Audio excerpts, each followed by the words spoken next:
In this video, we will talk about Python tuples and what is the difference between tuples and list. I'll take I, and this is list as we have seen in our previous section.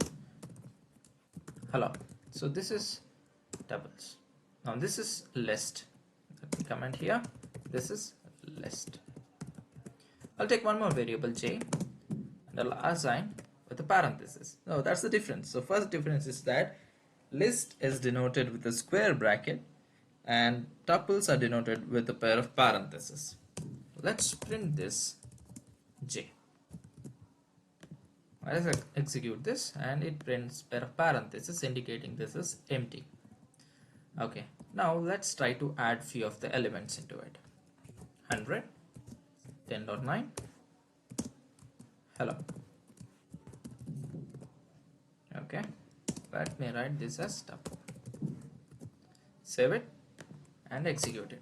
Here you can see we have parentheses. Within the parentheses we have elements that we have provided. Pretty fine. So but we need to make sure that this is a tuple. So let's check the type of it. Save it, run it. We have tuple kind of object. This is j belongs to tuple. That's fine.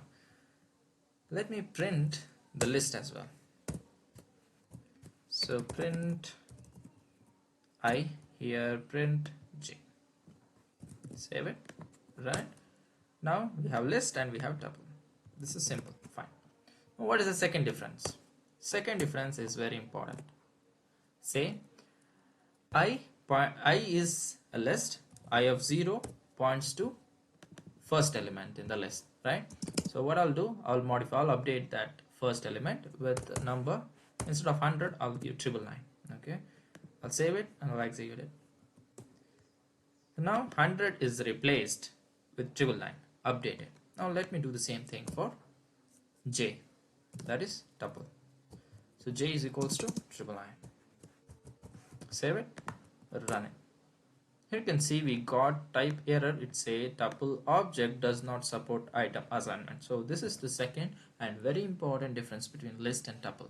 So list can be modified and updated. Tuples cannot be modified and updated. That's all for this video. Thank you so much.